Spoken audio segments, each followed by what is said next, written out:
요한복음 21장 1절에서 6절까지 말씀으로 베드로가 많은 물고기를 잡는 기적에 대해서 잠시 말씀의 은혜를 나누기 원합니다. 자, 오늘 본문 말씀은 예수님의 40번의 기적의 말씀 중 이제 마지막 40번째 기적의 말씀이 됩니다. 즉 예수님이 행하신 마지막 기적의 말씀인 것이죠. 본문의 내용은 오직 요한복음 21장에만 기록되어 있습니다. 마태, 마가, 누가복음에는 기록되어 있지 않은 말씀이죠. 그러나 오늘 본문을 여러분들 하나 묵상하다 보니까 읽다 보니까 마치 굉장히 낯이 있는 것을 보게 됩니다. 데자부 현상과 같이 오늘 본문의 말씀이 또다시 있는 본문이 아닌가 하는 생각이 들 정도로 굉장히 낯이 있게 되는 것이죠. 그렇습니다. 본문의 내용은 처음 베드로가 예수님께로부터 부르심을 받는 그 콜링을 받는 그 장면과 비슷하다는 것을, 유사하다는 것을 우리가 알 수가 있습니다. 그 기적이 바로 세 번째 기적의 말씀이었죠. 그러나 그 말씀은 요한복음에는 기록되어 있지 않은 것도 굉장히 좀 특이한 사항입니다. 오직 요한복음에만 베드로가 처음 예수를 만나는 장면, 즉 물고기를 잡는 장면, 두 배에 가득 차 넘치는 장면은 요한복음에만 기록되어 있지 않습니다. 또 반대로 이 오늘 본문의 말씀은 또 다른 복음서에는 기록되지 않는 것을 보게 되는 것이죠. 요한복음에는 기록이 없기 때문에 누가복음 5장 1절과 12절의 말씀을 잠시 살펴보게 되면 이 세 번째 기적의 말씀에서 베드로가 물고기 잡는 기적의 핵심이 무엇인지를 우리가 나눴었는데 그 기적의 핵심에 대해서 우리가 한 가지를 정확하게 우리가 알게 됐습니다. 그것은 바로 무엇이냐? 예수님의 말씀을 듣고 예수님의 말씀을 통하여 행하게 되고 그로 인하여 결국 예수가 그리스도임을 깨닫게 되는 것이 기적의 역사의 핵심인 것을 우리가 나눌 수가 있었던 것이죠. 그런데 그것이 끝이 아니라 예수가 그리스도임을 깨닫게 되면 많은 물고기로 행복한 것이 아니라 예수가 그리스도임을 깨닫게 되면 하나님이 주시는 이 삶 가운데 있는 물질의 축복과 건강의 축복과 사업과 직장의 문이 열리는 그런 축복으로 행복하고 만족을 누리는 것이 아니라 예수가 그리스도임을 깨닫는 영적인 만족을 누리는 것이 핵심이라고 우리가 말씀을 나눌 수가 있었습니다. 그래서 세 번째 기적의 말씀을 통하여 즉 베드로가 예수님을 만나고 예수님께서 부르심을 받는 그 장면을 통하여 그 말씀의 핵심은 물고기를 많이 잡은 것이 아니라 누가복음 5장 11절의 말씀, 즉 그들이 배들을 육지에 대고 모든 것을 버려두고 예수를 따르니라. 많은 물질 또한 배, 여러 가지 많은 환경들, 이것으로 말미암아 행복을 누리고 만족을 누리고 기쁨을 누리고 그것 자체가 간증이 되는 것이 아니라 이것이 나의 간증이요 이것이 나의 찬송일세는 물고기가 많이 잡힌 것이 아니라 건강해진 것이 아니라 치유받은 것이 아니라 승진된 것이 아니라 사업이 번창한 것이 아니라 예수가 그리스도임을 고백하는 것이라는 것을 우리가 알 수가 있었습니다. 그래서 모든 걸 버려두고 예수를 따르게 되는 것이죠. 즉 기적의 목적은 예수님의 40번의 기적의 목적도 마찬가지로 모든 기적의 목적은 예수가 그리스도임을 깨닫게 하는 것이고 그리고 예수를 따르기 위한 주님을 따르기 위한 그런 목적이 바로 이 기적의 말씀에 있음을 우리가 알게 되는 것입니다. 자, 그런데 왜 예수님은 오늘 본문과 같이 물론 같은 환경과 같은 시기는 아니었지만 그러나 같은 기적을 같은 사람들에게 같은 조건에서 이렇게 세우시는지를 우리가 한번 궁금해 봐야 됩니다. 왜 예수님은 이 베드로와 또한 이 찬양하는 제자들을 똑같은 방식으로 또 만나 주실까? 똑같은 방식의 기적을 베풀어 주실까? 똑같은 그런 말씀으로 그들에게 하나님의 은혜를 나누게 하실까라는 것을 우리가 알아야 됩니다. 그 이유가 무엇일까? 그 이유는 바로 역시 본문에 그 이유가 나와 있습니다. 우리 본문 말씀 2절과 3절 말씀을 다 같이 한번 읽겠습니다. 2절과 3절입니다. 시몬 베드로와 디두모라 하는 도마와 갈릴리 가나 사람 나다나엘과 세베대의 아들들과 또 다른 제자 둘이 함께 있더니 시몬 베드로가 나는 물고기 잡으러 가노라 하니 그들이 우리도 함께 가겠다 하고 나가서 배에 올랐으나 그날 밤에 아무것도 잡지 못하였더니 본문에 있는 2절과 3절 말씀만 읽으면 은혜가 되지 않습니까? 아름다운 모습입니다. 제자들과 함께 같이 물고기 잡으러 가면서 마치 서로 교제하는 것 같고 서로 간에 나눔이 있는 것 같은 그런 모습을 보이게 됩니다. 그러나 지금 이 제자들은 이렇게 있으면 안 됩니다. 지금 제자들은 물고기 잡으러 갈 때가 아니라는 것이죠. 지금 제자들은 물고기 잡으면서 서로 한가하게 서로의 담소를 나누고 대화를 나누는 그런 모습을 행하면 안 되는 것입니다. 지금 제자들은 이렇게 있으면 안 된다는 것이죠. 왜냐? 예수님께서 이미 하신 말씀이 있기 때문에 그렇습니다. 예수님의 말씀을 기억하고 있다면 그 말씀의 지시대로 따랐어야 되는 것이죠. 예수님은 십자가 달려 죽으시기 전에 즉 마가복음 14장 28절에서 제자들에게 이렇게 말씀했습니다. 그러나 내가 살아난 후에 즉 예수님이 죽으신다고 말씀하셨거든요. 죽고 3일 만에 부활할 것이다 말씀하신 후에 내가 살아난 후에 너희보다 먼저 갈릴리에 가 있을 것이다 라고 예수님은 말씀하셨습니다. 거기서 다시 만난다는 것이죠. 갈릴리 예수님의 사역은 갈릴리에서는 가장 전초적인 기지가 이 갈릴리에 있었습니다. 학자들마다 여러 가지 많은 의견이 있긴 하지만 그러나 이 갈릴리에는 전초 기지로서의 집이 있었다고 의견을 내세우고 있습니다. 즉 성경에 봐도 그 갈릴리에 있는 한 집에서 늘 거기서 모여서 거기를 고심점으로 해서 사방팔방으로 온 유대와 사마리아까지 복음의 증거하러 다니셨던 그런 예수님의 사역을 우리가 확인할 수가 있기 때문에 그렇습니다. 항상 갈릴리 한 집으로 모이셨던 것이죠. 그래서 학자들은 말합니다. 바로 이 구절이 그때 항상 모였던 그 집이라든가 그 주변이라든가 그곳에서 만날 것이라는 그런 말씀이라는 것이죠. 이 말씀은 하나님께서 주시는 제자들에게 주시는 그 후에 내가 죽은 후에 어떻게 해야 될 것이라는 정확하게 하신 말씀이고 명령이었습니다. 그런데 이 예수님의 말씀에 대해 베드로는 이런 반응을 보이게 되죠. 즉각적인 반응을 보이게 됩니다. 29절에 보면 베드로가 여짜오되 다 주를 버릴지라도 나는 그리하지 않겠나이다라고 바로 반응을 보였던 그런 말씀이었던 것이죠. 예수님이 죽으신 이후에 어떻게 해야 될지를 정확하게 알려주셨습니다. 한 번만 알려주신 것이 아닙니다. 또 한 번 알려주셨습니다. 마가복음 16장 7절에 보면 가서 그의 제자들과 베드로에게 이르기를 예수께서 너희보다 먼저 갈릴리로 가시나니 전에 너희에게 말씀하신 대로 거기서 너희를 배우리라 하시니라 라고 말씀합니다. 전에 너희에게 말씀하신 대로 거기서 다시 만날 것이니 그리로 가라라는 것이죠. 이 말씀을 예수님께서 제자들에게 한 번이 아니라 두 번에 걸쳐서 하신 것을 우리가 확인할 수가 있습니다. 그러면 이 말씀을 들었으면 제자들은 지금 이러고 있으면 안 되는 것이죠.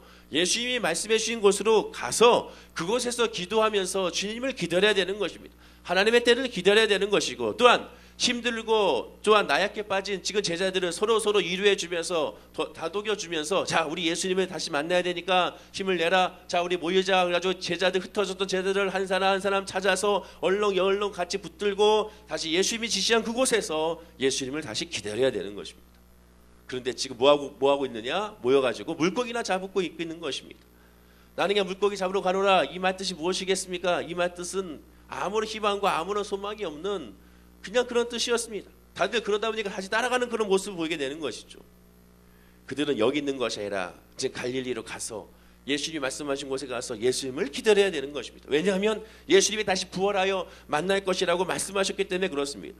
그렇다면 궁금한 것이 있죠. 왜 이들은 물고기 잡으러 가는 것일까요? 그리고 왜 예수님의 마지막 기적을 이 기적으로 베풀었을까요? 그것은 바로 이 안에 또한 답이 다 있습니다. 사람이라는 존재는 옛것을 버리지 못한다는 것입니다. 육신이 있기 때문에 옛것을 버리지 못합니다. 늘 옛 습성이 그대로 남아있습니다. 아무리 우리가 거듭난다 하더라도 육신의 모습으로 말미암아 예전에 있었던 성격, 예전에 있었던 그런 환경, 예전에 있었던 그런 영향력이 그대로 우리에게 담겨져 있는 것이 즉 성령으로 거듭나 있지 아니하면 그 옛 모습이 계속 살아나게 됩니다. 성령으로 거듭나지 아니하면 결국 계속 옛날의 모습으로 말미암아 계속 돌아볼 수밖에 없는 것입니다. 죄악된 모습으로 돌아가고 불신의 모습으로 돌아가고 가장 익숙했던 모습으로 성령이 아니고는 돌아갈 수밖에 없는 것입니다. 예수 그리스도를 믿고 은혜 받은 조폭이 있습니다. 그런데 안타깝게도 그 습성을 성령으로 버리지 못하며 성령 안에 있지만 예전의 조폭의 습성이 드러납니다. 목회도 조폭같이 그렇게 하게 되는 것이죠.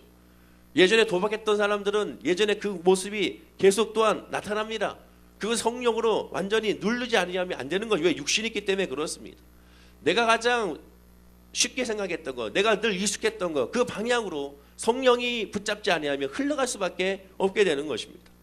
제자도 마찬가지입니다. 그들에게 있어서 가장 익숙했던 것, 예수님을 따라가기 전 3년 반 전에 예수님을 따라가기 전에 그들이 익숙했던 것은 무엇이었느냐? 물고기 잡으러 가는 것입니다. 왜? 그들은 어부였기 때문에 그렇죠. 그들이 그것이 생업이었기 때문에 그렇습니다. 그래서 그것으로 돌아가려고 했던 것이죠. 그것이 가장 쉬운 거기 때문에 그렇습니다. 예전의 모습으로 생활로 돌아간 그들의 결과가 어땠습니까? 본문 3절에 보면 그날 밤에 아무것도 잡지 못했습니다. 예전의 모습으로 돌아가면 아무것도 이루어질 수 없습니다. 예수 믿기 전의 모습이 행복한 것이 아니라는 것이죠. 예수 믿기 전의 모습은 아무것도 아닌 것입니다. 사도 바울의 고백처럼 썩어질 것이라는 것이고 부패한 배설물에 지나지 않는다는 것을 알아야 한다는 것이죠. 예수 그리스도의 말씀을 받았다면 그 말씀대로 행해야 되는 것입니다. 눈에 보이지 않고 귀에 들리지 않고 손에 잡히지 않다 하더라도 말씀하셨으면 그 말씀을 순종하고 나가야 되는 것이죠. 이날 밤에 이들은 아무것도 잡지 못했습니다. 본문 4절로 보면 날이 새어갈 때라고 했으니까 밤새도록 열심히 또 물고기 잡은 것입니다. 밤새도록 열심히 했으나 한 마리도 잡지 못했습니다. 본문 4절을 한번 다 같이 읽어볼까요? 자, 우리 본문 4절 말씀입니다. 시작. 날이 새어갈 때 예수께서 바닷가에 서셨으나 제자들이 예수인 줄을 알지 못하는지라. 이 구절을 공동번역 성경으로 읽어드리면 이튿날 날이 밝아올 때까지 예수께서 호숫가에 서 계셨다. 그러나 제자들은 그분이 예수신 줄을 미처 몰랐다라고 말씀합니다. 예수님이 그 자리에 계셨습니다. 그러나 제자들은 예수님을 발견하지 못하게 됩니다. 아니, 예수님을 봤다 하더라도 예수님이 누군지를 몰랐다는 것이죠. 예수님은 계속 계셨습니다. 예수님은 그들과 함께 계셨습니다. 그러나 그들이 깨닫지 못했습니다. 왜 깨닫지 못했습니까? 물고기 잡느라고 집중했기 때문에 그렇습니다.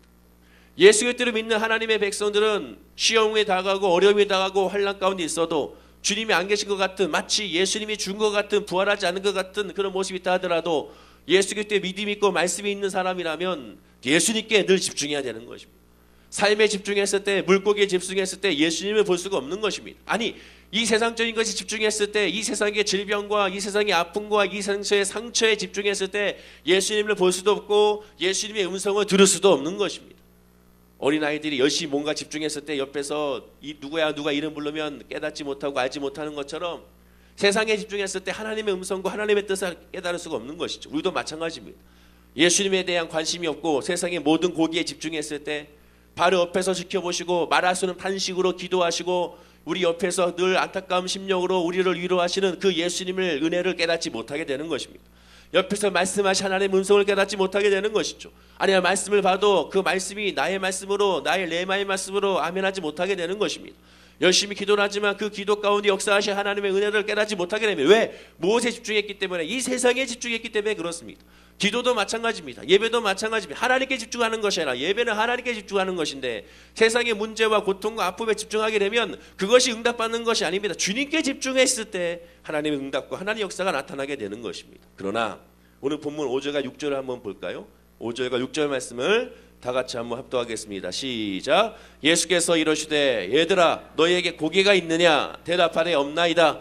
이러시되 그물을 배 오른편에 던지라. 그리하면 잡으리라 하시니 이에 던졌더니 물고기가 많아 그물을 들 수 없더라. 이튿날 날이 밝아올 때, 동이 틀 때, 이제 모든 것을 포기했을 때 비로소 예수님의 음성을 듣게 되는 것입니다. 마찬가지 우리가 모든 것을 포기할 때, 우리가 할 수 없다는 것을 비로소 깨달아서 두 손 들었을 때 비로소 주님의 음성에 귀 기울이게 됩니다. 그 비로소 목사님의 말씀이 들어오게 됐죠. 비로소 성경 말씀이 들어오게 됐죠. 비로소 우리의 기도 가운데 주님만 부르짖게 됩니다. 주여 삼창이 비로소 나타나게 되는 것입니다. 세상에 집중하는 것이 하나님께 집중했을 때 응답의 역사가 나타나기 시작하는 것입니다. 그리고 음성을 듣습니다. 그물을 배 오른편에 던지라. 그러면 잡으리라 하시니라고 말씀합니다. 사람들은 힘들고 지칠 때야 비로소 나약해져서 주의 음성에 순종하게 됩니다. 예수님은 말씀하십니다. 치료되었다, 응답되었다, 문제가 해결되었다라고 말씀하십니다. 지금 이 제자들에게 말씀하신 것처럼 비로소 그때야 하나님의 음성을 듣게 됩니다. 그런데 문제는 무엇이냐? 그 음성을 들어서 그 음성으로 말미암아 치료를 받고 그 음성으로 말미암아 응답을 받고 그 음성으로 말미암아 문제가 해결되며 그 음성으로 말미암아 모든 환경 가운데 하나님의 놀라운 기적 역사가 나타난다 하더라도 가장 큰 문제는 그럼에도 불구하고 예수가 누군지를 몰랐다는 것입니다. 그럼에도 불구하고 내가 예배하고 기도하는 예수가 누군지를 모르는 것이 단지 내 삶 가운데 필요를 채워주는 하나님으로 믿고 여전히 그로 말미암아 기도하며 간구하는 분들이 너무나도 많다는 것입니다. 물론 우리 교회가 아니라 다른 교회가 그런다는 것이죠. 제자들도 바로 예수님을 알지 못했습니다. 지금 말씀하신 그분이 예수인지를 알지 못했습니다. 물고기를 잡았는데도 불구하고 많은 물고기 잡았는데도 불구하고 지금 말씀하신 그분이 예수 그리스도인 줄 알지 못했던 것입니다. 그러나 비로소 본문 7절에 보면 우리 본문 7절 말씀을 한번 읽어보겠습니다. 시작. 예수께서 사랑하시는 그 제자가 베드로에게 이르되 주님이시라 하니 시몬 베드로가 벗고 있다가 주님이라는 말을 듣고 겉옷을 두른 후에 바다로 뛰어 내리더라. 사랑하는 그 제자 바로 요한을 말합니다. 요한이 예수님을 알아보게 됩니다. 시몬 베드로가 얼마나 물고기에 열중했는지 벗고 열심히 물고기 잡느라고 힘썼던 것을 우리가 보게 되는 것이죠. 왜? 또 벗을 수밖에 없었던 이유는 그물을 날릴 때 워낙 많은 물고기가 잡혔으니까 그럴 수밖에 없었을 것입니다. 그러나 그 음성을 듣고 겉옷을 두른 후에 바로 예수님께로 향해 뛰어드는 것을 보게 됩니다. 성경에 봤더니 8절에 보면 배와 예수님과의 거리가 약 50칸이라고 하죠. 50칸이면 약 100m 정도의 거리입니다. 100m 정도의 거리에 예수님이 계시는데 그 예수님을 발견하지 못하고 예수님을 깨닫지 못하고 예수님을 알지 못하는 그런 모습을 보게 됩니다. 100m면 그렇게 먼 거리가 아닌 것이죠. 역시 베드로가 제일 먼저 예수님 보려고 바다에 뛰어듭니다. 가장 베드로다운 행동인 것이죠. 오늘 기적에서 그물을 오른편에 던졌는지 왼편에 던졌는지 이것이 중요한 것이 아닙니다. 이것 때문에 싸우는 분들도 있습니다. 당시 헬라 문화로 말미암아 오른편에 던지는 것이 오른편이 가장 행운의 뜻하기 때문에 성경에 그래서 오른편으로 아마 한 것일 것이다. 예수님이 일부러 그래서 오른편으로 한 것이다. 아닌 것이죠. 오른편이 뭐가 중요합니까? 왼편이 뭐가 중요해요? 북쪽이든 남쪽이든 서쪽이든 동쪽이든 그게 중요한 것이 아닙니다. 중요한 건 예수님이 말씀하셨다는 것이고 그 말씀에 내가 행동했다는 것입니다. 잡은 문고리가 153마리든 200마리든 10마리든 7마리든 5마리든 그게 무슨 상관이겠습니다. 문제는 바로 말씀으로 말미암아 물고기를 잡았다는 것입니다. 모나미 153 볼펜이 153이라는 글자를 사용했기 때문에 대박 난 것이 아닙니다. 하나님을 바라보고 하나님을 예비했기 때문에 하나님께 복을 주신 것이지 그 숫자를 사용했기 때문에 대박 난 것이 아니에요. 자녀들의 이름에 성경의 이름을 해야지만 하나님께서 복을 주시는 것이 아니라는 것입니다. 그것이 중요한 것이 아니에요. 하나님의 중요한 사람은 하나님의 백성에게 중요한 사람은 하나님의 말씀이 중요하고 그 말씀을 따라가는 것이 중요하지 다른 행위들이 중요한 것이 아니라는 것입니다. 예수 안에서 숫자나 어떻게 자매는지가 중요한 것이 아닙니다. 다시 강조하지만 정말 중요한 것은 왜 예수님이 이러한 기적을 일으켰냐는 것입니다. 왜 일으켰겠습니까? 여전히 깨닫지 못하는 그들을 향하여 예수가 그리스도임을 깨달아 알게 하여 예수님은 똑같은 환경, 똑같은 말씀, 똑같은 배경으로 그들에게 다시 한번 예전의 첫사랑을 깨닫게 하시는 예전에 처음 만나는 예수님의 은혜를 깨닫게 하시는 하나님의 방법과 하나님의 뜻이 이 안에 있음을 우리가 발견할 수가 있게 되는 것입니다. 예수님의 40번의 기적은 오직 예수의 그리스도임을 나타내고자 하는 기적입니다. 아니 성경에 나와 있는 모든 말씀 자체가 성경에 기록한 대로 다 예수가 그리스도임을 예수를 향하여 증거하는 말씀이라는 것을 우리가 깨달아 알게 되는 것입니다. 그렇다면 성도에게 있어서 가장 큰 기적이 무엇일까? 우리에게 있어서 가장 큰 기적은 무엇일까요? 그것은 성령으로 거듭나서 내가 하나님의 백성이 됐다는 것이 가장 큰 기적입니다. 요한복음 1장 12절 13절에 영접하는 자 곧 그 이름을 믿는 자들에게 하나님의 자녀가 되는 권세를 주셨으니 이는 혈통으로나 육정으로나 사람의 뜻으로 나지 아니하고 오직 하나님께로서 난 자들이라 라고 말씀합니다. 하나님을 만나는 자, 영접하는 자에는 하나님의 자녀가 되는 권세가 이루어졌고 이것이 놀라운 기적이라는 것입니다. 하나님의 자녀 혈통이 아니라는 것이죠. 내가 유대인이 자연스럽게 하나님의 백성이 됐다는 의미가 아닙니다. 아무리 유대인을 하더라도 아무리 부모가 하나님의 거룩한 하나님의 백성이라 하더라도 자기 자녀도 그렇게 되는 것이 아닙니다. 스스로가 예수님을 영접하지 아니하면 안 된다는 것이죠. 혈통이 아니라 다른 사람의 추천이라 묻어감이 아니라 1대1의 예수님 앞에 믿음으로 고백으로 주는 그리스도시요 살아계신 하나님의 아들이라는 고백이 있어야 하나님의 자녀가 되는 것이고 그런 하나님의 자녀가 되기에 이러한 양식이 하나님께서 공급해 준다는 것을 깨닫고 늘 삶 가운데 기적임을 고백하는 사람이 예수 믿는 자녀의 모습이라는 것입니다. 쉽게 말씀드려서 먹고 마시고 입는 것들 모두가 다 기적이라는 것입니다. 나아가 예수 믿는 후에 우리의 모든 성도들의 삶 자체가 바로 기적이라는 것입니다. 그래서 주변 사람들에게 이런 말을 듣는 것입니다. 어찌 저리 힘든데도 저렇게 평안한지, 어찌 저리 힘든데도 저렇게 즐거울 수 있는지, 어찌 저리 늘 감사할 수 있는지, 어찌 저리 늘 행복할 수 있는지, 왜 저 사람은 저렇게 그렇게 할 수밖에 없는지, 저 사람이 바로 예수 믿는 사람이라 그렇구나라는 것을 주변 사람들이 깨달아 알게 하라는 것이죠. 이미 성도가 되어 이 새벽에 나와 예배하고 있는 저와 여러분들 자체가 이것이 기적이라는 것입니다. 신년에 예수님의 40번의 기적을 40일 동안 힘들고 지치고 피곤한데도 불구하고 나와서 주님 앞에 말씀을 듣고 기도하는 이 자체가 바로 기적이라는 것입니다. 성도가 된 후에 아침마다 침상이 일어나는 것, 숨 쉬는 것, 하나님의 은혜 가운데 있는 것 모든 것이 다 기적이라는 것이죠. 즉 성도의 주변에 기적이 없는 것은 아무것도 없는 것입니다. 내 주변에 기적이 없는 것은 아무것도 없습니다. 여러분의 주변에 기적이 없는 것은 아무것도 없다는 것입니다. 만약에 그 기적의 은혜의 역사를 잘 모르겠다면 예수님을 간절히 사모하고 주님만 바라봐야 되는 것입니다. 사도 바울처럼 살든지 죽든지 오직 그리스도만 증거되기를 진정으로 바라보고 주님께만 바라보고 기도하게 되면 그 기적을 깨닫게 됩니다. 즉 정리하게 되면 성도는 하나님의 자녀는 기적을 일으켜달라고 기도하는 사람이 아닙니다. 주여 기적을 일으켜 주십시오. 주여 기적을 일으켜 주십시오. 성경에 나오는 기적이 나에게 보여주십시오라고 기도하는 사람이 아니라 이미 예수님의 기적이 나와 함께하고 있음을, 이미 예수님의 기적이 나에게 진행되고 있음을, 이 40번의 기적이 나에게 이미 임했고, 이 40번의 기적이 나에게 이미 진행되고 있고, 이 40번의 기적은 나에게 이미 역사가 이루어졌음을 고백하고 깨달아 알아가는 과정이 하나님의 자녀의 모습이라는 것입니다. 즉 기적의 역사 가운데 내가 있음을 깨닫고, 기적의 법칙을 찾는 것이 아니라 기적을 누리는 법부터 먼저 깨닫는, 지금 내가 기적 가운데 있음을 깨닫는 그런 은혜를 깨닫는 것이 말씀이고, 그것이 바로 기도라는 것을 아는 사람이 바로 하나님의 자녀 성도라는 것입니다. 이미 기적 가운데 있고 살고 있음을 결코 잊지 말아야 되는 것입니다. 앞으로 나에게 축복해 주시, 아닙니다. 이미 나에게 축복이 임했고, 앞으로 내가 창대한다, 아니 이미 나는 창대했고, 왜? 하나님의 자녀, 하나님의 은혜에 있기 때문에.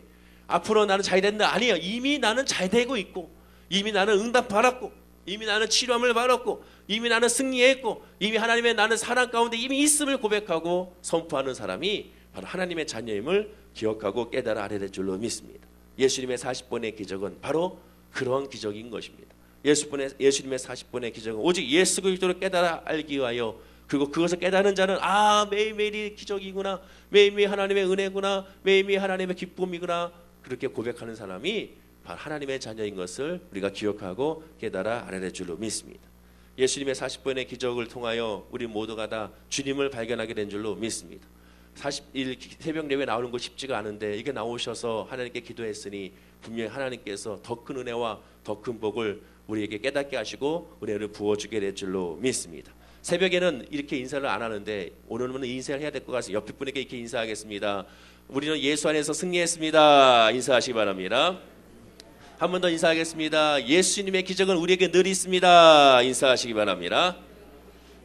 40일 동안 새벽 예배를 하면서 우리 성도님들께 참 감사하고, 우리 당의 장로님들께 감사하고, 우리 교육자님들께 굉장히 감사합니다. 또한 특별히 새벽 예배 때 다른 교회는 차도 운행하고 하는데 우리 교회는 차도 운행하지 못하는데 불구하고 이렇게도 많이 오셔서 주님 앞에 나와 예배하고 기도하는 것에 또한 대단히 감사를 드립니다. 이제 하나님만 바라보시고 하나님 은혜 가운데 하나님의 축복의 기적의 역사가 얼마나 놀라운 역사가 있는지를 늘 기억하고 경험하는, 여기서 끝이 아니라 예수님의 기적은 매일매일 우리 삶 가운데 있음을 고백하는 우리 모든 성도님이 되기를 간절히 축원하고 기도드립니다. 기도하겠습니다.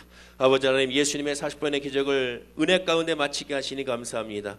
예수님의 40번의 그 기적은 끝난 것이 아니라 이미 시작되고 있고 계속 진행되고 있고 우리의 삶 가운데 늘 있음을 우리가 깨달아 알아 누릴 수 있도록 인도하여 주시옵소서.